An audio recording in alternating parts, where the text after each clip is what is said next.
Greetings, this is Frank with a Star Wars ASMR journey.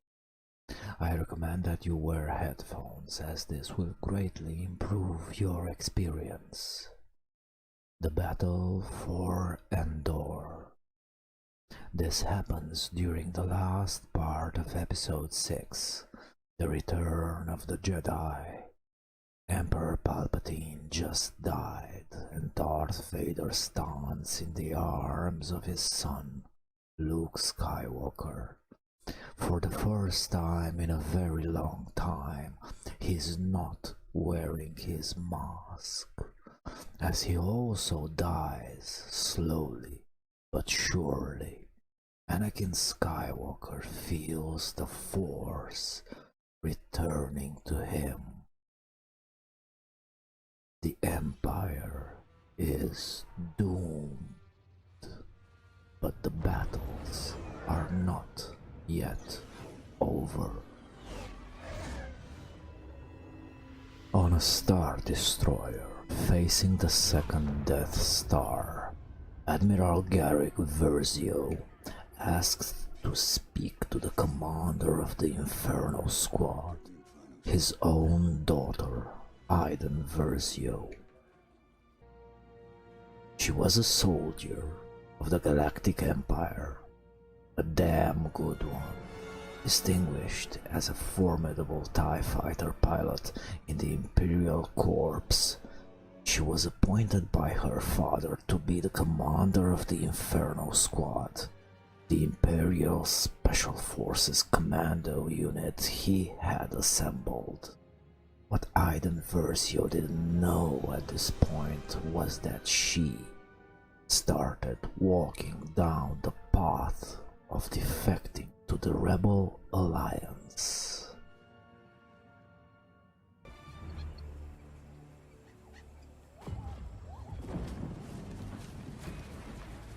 On the world of Endor, Commander Versio leads Husk and Miko in the pursuit of restoring the shield generator of the Death Star. With no way of repairing or reactivating it, her orders are to eliminate the rebels and return to their ship, the Corvus. Covered by Miko, Iden and Husk jump into action like true heroes fighting for a just but lost cause. One target, dead ahead. Follow my lead. Iden is incredibly skilled with the sniper rifle, and on this mission she plans to be both stealthy and deadly. With 2 targets down, she advances down the path. Her aim might have been slow, but it was precise. A bullet to the back of the head is quite often the most efficient of solutions. Those poor rebels will not know what hit them. Meticulously, Iden peeked through her scope once more, and assessing that the rest of the guarding rebels were too far away, she decided to get closer to them, one step at a time, through the ruins of the Empire. More rebels. Wait for my signal. Yes, Commander. Don't let this strike team recover anything. Further command. Those rebels were only worms. Iden sighed.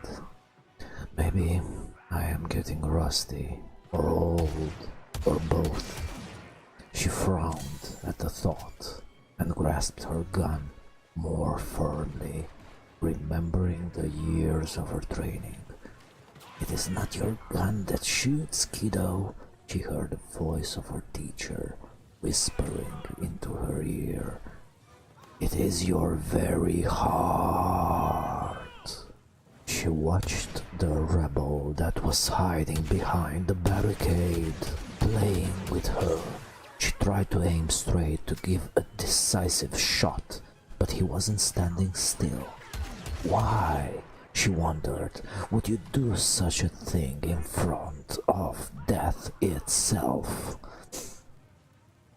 Getting ready once more, she looked down the scope, while slowly coming out of hiding.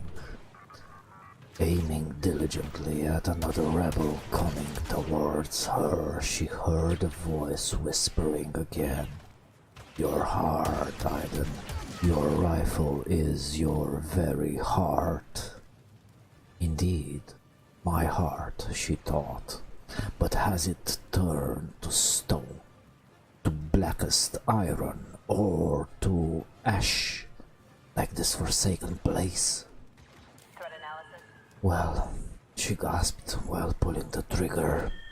After so many years in the military, training, going out on the first missions, shooting, killing, not resting, then training again, shooting and killing, without stopping.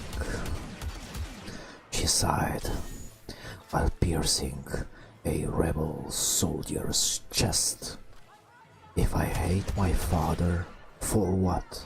For being tough and not merciful? He forged a future for me. She gasped again.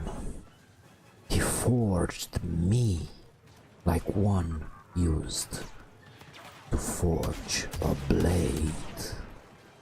With the features of her father imprinted on the retina, she admitted grudgingly that indeed she felt hate for the poor old man.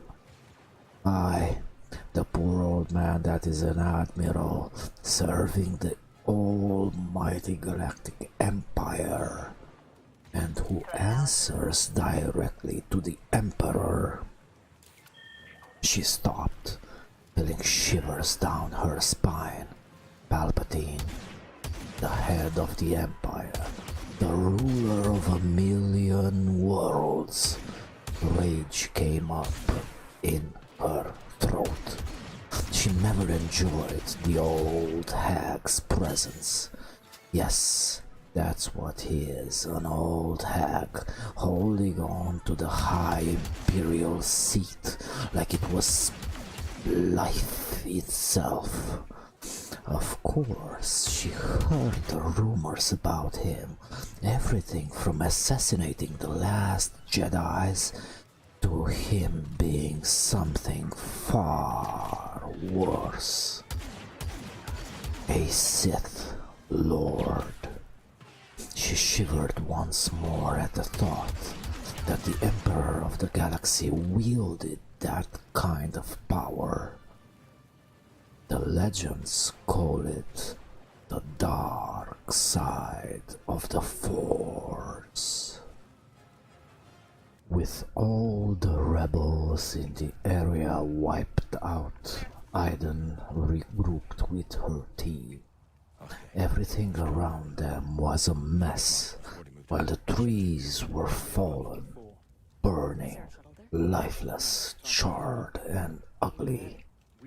Through the sparkling, with their helmets off but weapons still at the ready, Agent Hask spoke his mind that they needed to follow the rebels on their retreat. Indeed, they were very close to Platform 4, an Imperial outpost, where there were no shuttles, but there were a lot of TIE fighters. They were confident that they were going to wipe out the rebel scum and that the Empire was prevailing. The explosion they heard from above made them turn towards it. The very center of the Death Star had bursted into flames, cooled down, then bursted again into another cloud of flames and an overwhelming light. dissipated in a wave of destruction, of death, of desolation. Iden, Hask, and Miko looked in sheer disbelief at the shattering of their foundation, of their hope, of everything they knew was firm, righteous, never-ending. The dominion of the Galactic Empire and its expanding was their very purpose in life. For them, the whole universe was based on it. Looking at the sky, their clouded minds understood that all this foundation was breaking into pieces. To them, merely loyal servants of the Emperor, the Death Star was a symbol. It stood for honor and allegiance to a just cause. It made them value hard work and its rightful fruits. But Iden Versio recomposed fast and turned to her unit, stern. Look alive, agents. We can grieve later. Right now we need to move. On you, Commander. Later on, she spoke to her father that was up there, far up into the sky. Survive. I will send you the rendezvous coordinates. Yes, sir. We'll contact you when we reach the Corvus. They went on, sneaking through the forest, through this beautiful forest. Iden peeked through her scope to see if there were enemies ahead, but she couldn't find any of them. It was strange. Maybe those worms, the rebel scum, was hiding or partnering with the Ewok people, those creatures that lived up in the trees like animals. The Empire could have made something out of this place, but look at it. It was all charred down by flames and war. She scanned and scanned with her senses sharp, advancing down the path. And after a while, Have a visual on the patrol. they found them. Rein it in, Agent. You don't fire until I do. Apologies, Commander. Iden Versio sought for a suitable place to start their attack, and she pierced the first rebel's head, took down the second and the third, and the fourth one. It was all a pleasure for them, the almighty Empire.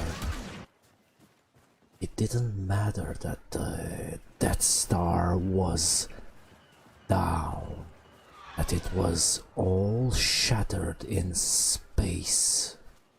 It didn't matter, for the Empire was still alive.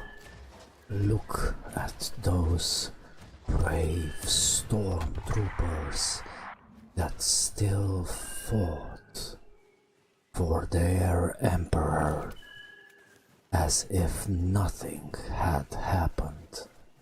This was true loyalty. This was the Empire. One little world with its beautiful forests and tiny furry little beings didn't matter. No, it didn't. And Iden Versio simply walked through the forest, a rifle at the ready, while searching for the enemy. Indeed, this forest was serene, beautiful. But again, what did it matter to the Emperor?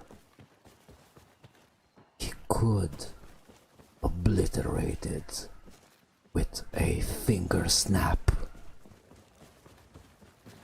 Looking for enemies. Platform 4 was just ahead, and they saw the rebel ships rising to the sky. More rebels were just ahead, Be ready, Agent Hask. and Iden Versio smiled to herself, for they will meet their demise. Scan. A scum was approaching her, a woman.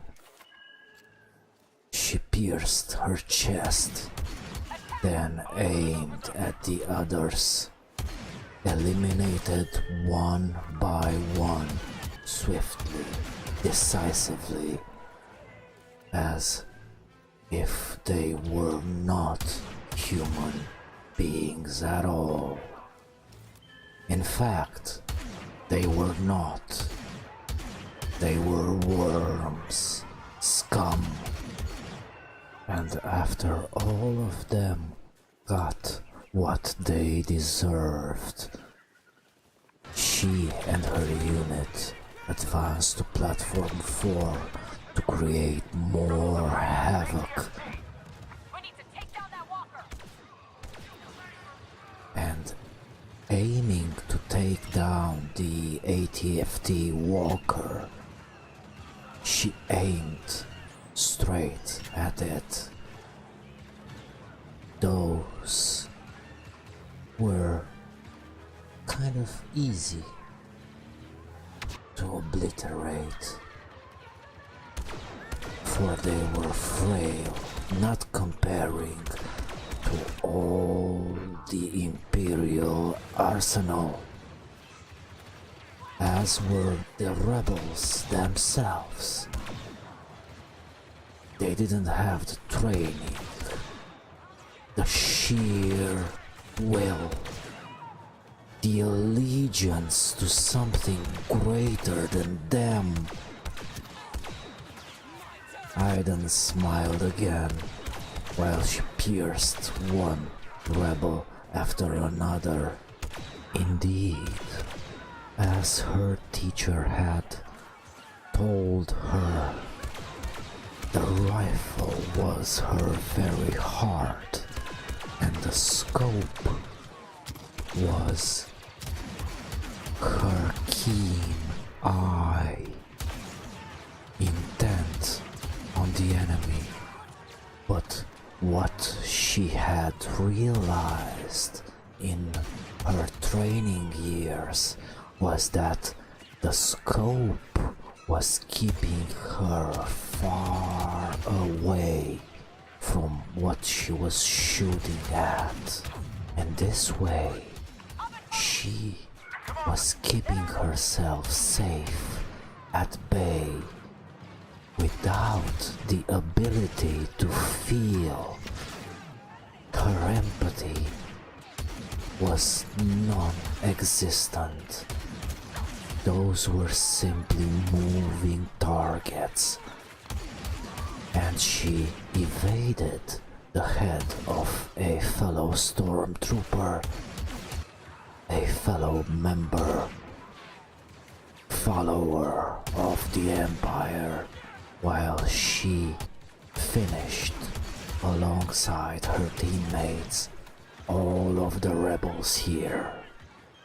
at the base of platform 4, only to advance to the next level. Here there were more rebels. Of course, this base was conquered by the scum, and her teammates already managed to take a TIE fighter. Fleeing from this forsaken world, a blast deafened Iden Versio, and she retreated, then recomposed and pierced more rebels, and the turret suddenly spawned from out of nowhere, only for her to blast her away with her powerful sniper. She advanced, looked for more enemies, and saw this one that was hiding, terminated it, for it was an it, as she thought before. No, those were not human beings. They didn't deserve the quality, the name of humans, the way they crouched, the way they hid behind boxes and barrels and whatnot.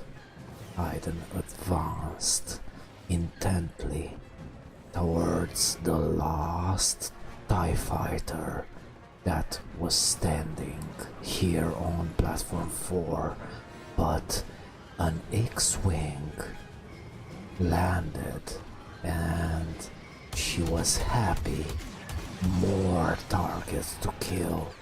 This was so much like in her training years, when she had to terminate real human targets provided to her and her training mates by the Empire, those received the honor of serving to the greater purpose.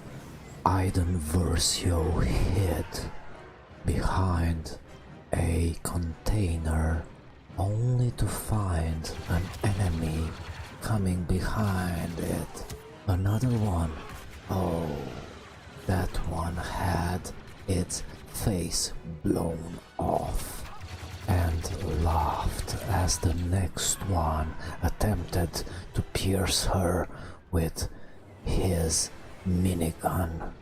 He didn't knew, nobody did, that her armor was invulnerable to this kind of a weapon, but courtesy of the Empire and of her father, she had all the best equipment, the best training, and she finally reached the TIE fighter. Triumphantly, she embarked it and left the forsaken world of Endor.